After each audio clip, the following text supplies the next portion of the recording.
এবার তো ধরা পড়ে গেছিস চোর।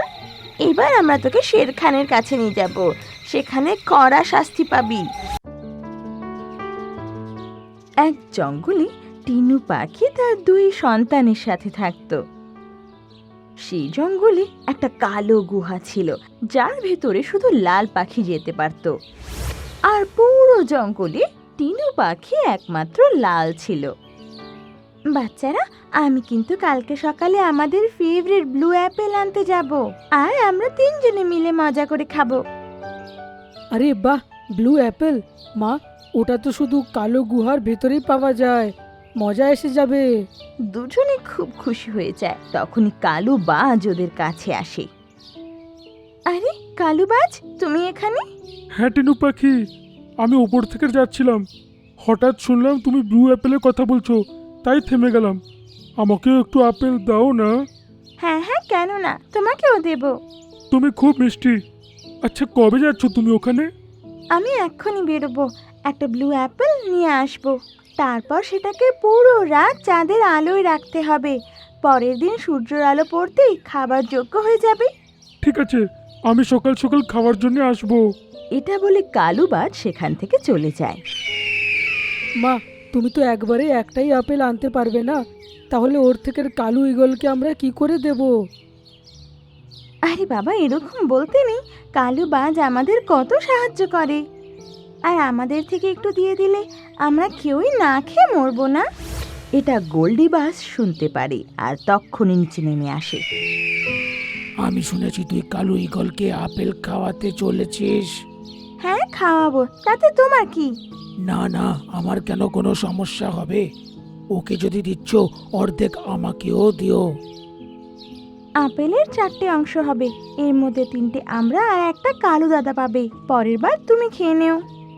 ও, দেখে নেব তোমায়, তোমার আপেলটা যেন চুরি হয়ে যায়। এটা বলে গোল্ডি বাজ সেখান থেকে উড়ে যায়। টিনু ওকে ইগনোর করে বাচ্চাদের বলে, আচ্ছা বাচ্চারা, আমি কালু গুহায় যাচ্ছি, তোমরা নিজেদের খেয়াল রেখো। শিগগিরই কিন্তু ফিরো। টিনু পাখি চলে যায়, আর অন্তত আধ ঘন্টা পরে নিজের ঠোঁটে ব্লু অ্যাপেল চেপে নিয়ে আসে। ব্লু অ্যাপেল, মজা এসে যাবে। টিনু তারপর ব্লু অ্যাপেল চাঁদের আলোয় রেখে দেয়, আর খুশি খুশি নিজের বাসায় গিয়ে 3 জনে শুয়ে পড়ে। সকালবেলায় মুরগির ডাকে 3 জনের ঘুম ভাঙে। মা, সকাল হয়ে গেছে, চলো, ব্লু অ্যাপেল পেকে গিয়ে থাকবে। আচ্ছা চলো বাচ্চারা। 3 জনে তারপর বাসা থেকে নেমে আসে, কিন্তু দেখে যে ব্লু অ্যাপেল সেখানে নেই। আরে, এটা কি করে হলো? ব্লু অ্যাপেল তো এখানে নেই। তখনই সেখানে কালু বাজু চলে আসে। আরে টিনু, দাও দাও, কোথায় আছে ব্লু অ্যাপেল? একটু খাওয়াও। টিনু তখন দুঃখী মনে ওকে সব ঘটনা জানায়। এটা নিশ্চয়ই গোল্ডি করে থাকবে, এক্ষুনি নিয়ে আসছি। এটা বলে কালুবাজ উড়ে যায়। আর কিছুক্ষণ পর সেখানে গোল্ডি আর ওর স্ত্রী চলে আসে। টিনু পাখি, আমি মানছি কালকে আপেল চেয়েছিলাম, আর রাগও হয়েছিল যখন মানা করেছিলে, কিন্তু তার মানে এই নয় যে আমি চুরি করেছি। ইনি যদি আমার ঘরে চুরি করা খাবার আনতেন তাহলে তো আমি ভালো করে সৎকার করতাম, কিন্তু সেরকম নয় টিনু। ঘরে যা ছিল আমরা দুজনে তাই খেয়েছি। তাহলে আমার আপেল কে চুরি করলো? এই যে শোনো, আমাদের এবার টিনুকে সাহায্য করতে হবে। কালু গুহার ভেতরে শুধু টিনুই যেতে পারি, তাই জন্য একটা কাজ করি, আমরা ওদের সাথে যাই। ও বাইরে ব্লু অ্যাপেল নিয়ে আসবে, আর ওটাকে আমরা এখানে নিয়ে আসবো। এইভাবে 4টে অ্যাপেল পেয়ে যাব। হ্যাঁ, এটা একটা ভালো আইডিয়া। ঠিক আছে, সবাই চলি। এভাবে 3 জন টিনুর সাথে সেই গুহা অবধি যায়। তারপর টিনু 4টে আপেল নিয়ে আসে, আর 4 জন বাড়ি ফিরে আসে। এবার আমরা এদেরকে চাঁদের আলোতে রেখে দেব, সকালের মধ্যে আমরা খেতে পারবো একে। টিনু, এবার আমরা আসি, সকালবেলা আসবো আর একসাথে মিলে খাবো। এটা বলে 3 জন ওখান থেকে চলে যায়। রাত্রে বোধহয় 2য় প্রহরে এক টিয়া আস্তে আস্তে আসে, আর ব্লু অ্যাপেলে হাত দিয়েছিল। অমনি লুকিয়ে থাকা 3 বাজ বেরিয়ে এসে ওকে ধরে নেয়। এবার তো ধরা পড়ে গেছিস চোর।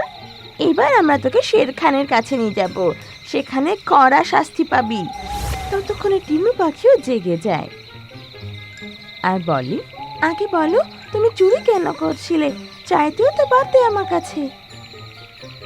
তোমরা কি জানতে চাও যে আমি চুরি কেন করি? তাহলে চলো, তোমরা সব কিছু পরিষ্কার বুঝতে পারবে। এটা শুনে সবাই ওর সাথে ওর জায়গায় যায় আর একটা গুহায় ঢোকে। সেখানে দুটো ছোট ছোট টিয়া ছিল যাদের ডানায় আঘাত লেগেছিল। আরে এই বাচ্চাগুলোর তো অবস্থা খারাপ। ওদের একটা খুব সাংঘাতিক ভাইরাস ঢুকেছিল, তাই জন্য বাঁদর আমাকে বলল যে এদেরকে যদি 7 দিন অবধি ওই ব্লু অ্যাপেল খাওয়ানো হয় তাহলে এরা 7 দিনের পর একেবারে ঠিক হয়ে যাবে। কালো গুহায় শুধু তুমি একলাই যেতে পারো, আর তুমি আমার জন্য কেনই বা ওইখানে গিয়ে আপেলটাকে নিয়ে আসবে? তাই জন্য আমি চুরি করাটাই ঠিক ভাবলাম।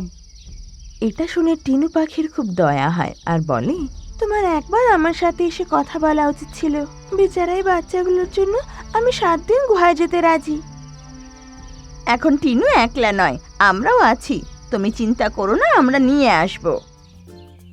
এটা বলে ওই 3 জন বাজ টিনুর সাথে সেই গুহার কাছে যায় আর টিনু ওদের সেই ব্লু অ্যাপেল এনে দেয়।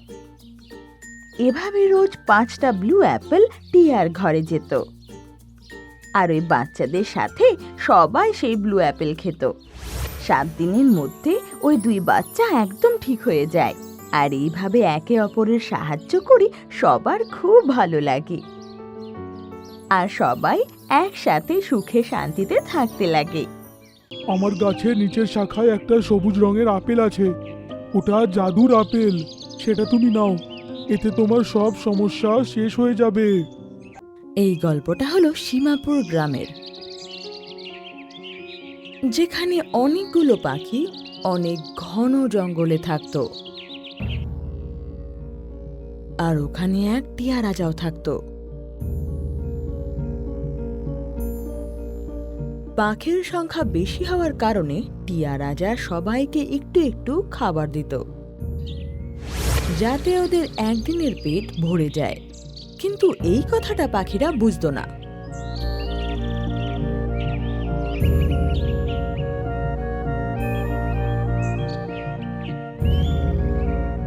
ওরা ভাবতো যে ওদের রাজা ওদের খাবার খেয়ে নেয় আর ওরা এটা নিয়ে ভীষণ চিন্তিতও থাকতো।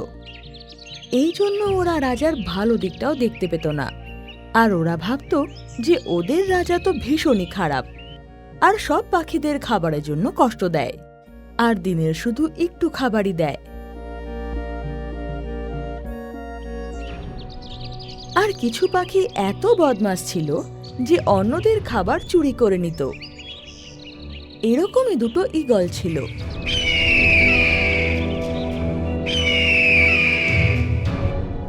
যারা নিজেদের খাবার খেয়েও অন্যদের খাবার চুরি করত। আরে ঈগল ভাই, চল না কারুর খাবার চুরি করে আনি, এতটুকু খাবারে তো আমাদের পেট ভরেই না। হ্যাঁ হ্যাঁ চল যাই, কারুর খাবার চুরি করে নিয়ে আসি আর নিজের পেট ভরাই। তারপর ঈগল একটা পায়রার কাছে যায়। আরে পায়রা ভাই, আমার দাদার শরীরটা খারাপ হয়ে গেছে আর ওকে ওষুধ খাওয়ার আগে কিছু খাবার খেতে হবে। আমাদের খাবার তো সকালে শেষ হয়ে গেল, তুমি একটু খাবার দিয়ে দাও, আমি আমার খাবার থেকে তোমাকে ফিরিয়ে দেব। কোনো ব্যাপার নয় গো, তুমি আমার খাবার নাও আর নিজের ভাইকে খাওয়াও। আরে বাহ, আমি কত সহজে একে বোকা বানিয়ে দিলাম, খুব মজা হবে। এখন আমি এই খাবারটা ভাইয়ের সাথে মিশে খাবো।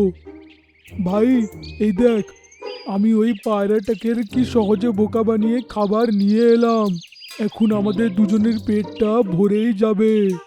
আরে বাহ ভাই, তুই তো চমৎকার করেছিস, চল বসে খাই। ওই 2 ঈগল এরকম ভাবে জঙ্গলের বাকি পাখিদের বোকা বানাতো আর কিছু না কিছু অজুহাত বানিয়ে অন্য পাখিদের খাবার নিয়ে চলে আসতো। যখন এই সমস্যা বেশি বাড়তে লাগলো তখন পাখিরা বুঝতে পারলো এর কারণ কি। তখন তখন সব পাখিরা মিলে দুই ঈগলের নালিশ টিয়া রাজার কাছে করে এলো। তারপর টিয়া রাজা ওদের দুজনকে গুহায় বন্ধ করার আদেশ দেন আর খাবার না দেওয়ার আদেশও দেন, আর না ওরা বাইরে কখনো আকাশে উড়তে পারবে। টিয়া রাজা ওদের ভীষণ কঠিন সাজা দিলেন।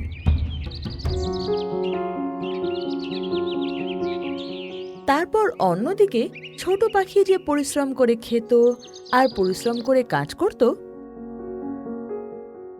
খাবার কম পাওয়ার কারণে ও নিজের বাচ্চাদের জন্য জায়গায় জায়গায় খাবার খুঁজত, যাতে ওদের পেট ভরে খাওয়াতে পারে।